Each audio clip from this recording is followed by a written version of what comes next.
चला तर मंडळी, आज आपण बनवणार आहे पनीर ठेचा. पनीर ठेचा बनवण्यासाठी आपण काय काय साहित्य घेतलेले आहे ते पाहू. मी इथे शेंगदाणे घेतलेले आहे, 10 ते 15 लसणाच्या पाकळ्या घेतलेल्या आहे, मिरची घेतलेली आहे, पुदिना घेतलेला आहे आणि कोथिंबीर घेतलेली आहे आणि इथे घरगुती बनवलेलं पनीर घेतलेलं आहे. आता आपल्याला हे शेंगदाणे तव्यावर भाजून घ्यायचे आहे. तर चला तर मग आता आपण शेंगदाणे, मिरची आणि लसूण तव्यावर भाजून घेऊ. आता आपण हे शेंगदाणे तव्यावर भाजून घेणार आहोत.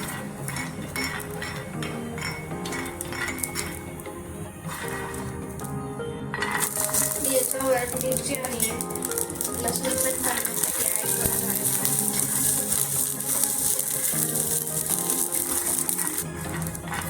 तुम्ही पाहू शकता आपले शेंगदाणे व्यवस्थित भाजले गेलेले आहेत. आता आपण खलबत्त्याच्या साहाय्याने याचा ठेचा बनवून घेणार आहोत. आपण इथे खलबत्ता घेतला आहे ठेचा करण्यासाठी.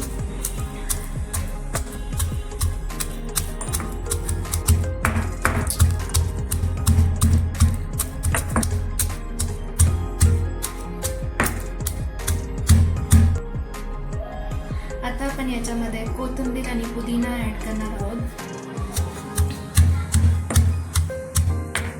याचा आपल्याला ठेचा बनवून घ्यायचा आहे.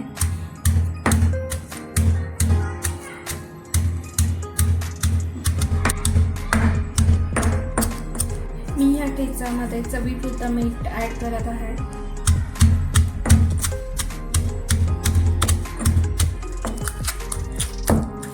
अशा प्रकारे तुम्ही पाहू शकता आपला हा मिरचीचा ठेचा रेडी झालेला आहे.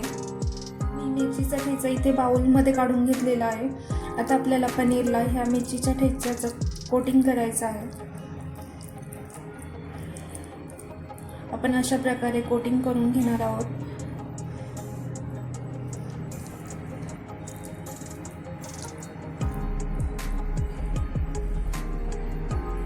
अशा प्रकारे आपण आता पनीरला कोटिंग करून घेत आहे ह्या ठेच्याची. अशा प्रकारे तुम्ही पाहू शकता आपल्या पनीरला आपण ठेच्याचं कोटिंग केलेलं आहे. आता आपण याला शालो फ्राय करणार आहोत. आपला तवा गरम झालेला आहे.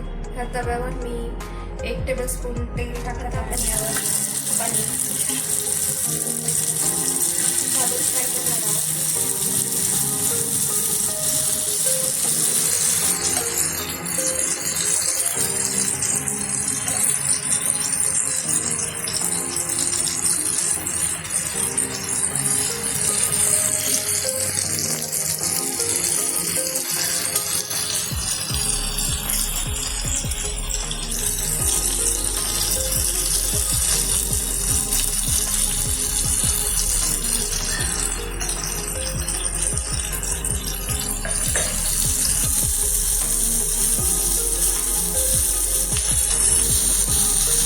आपण ह्याला दुसऱ्या बाजूने पलटी करणार आहोत.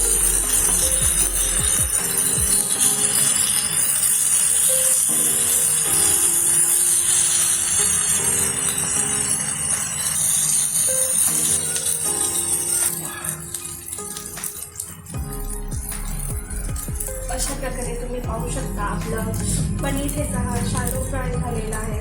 आता आपण तो एका प्लेटमध्ये काढून घेऊया. अशा प्रकारे आपला पनीर ठेचा रेडी झालेला आहे. आपण हा दह्याबरोबर सर्व करणार आहोत.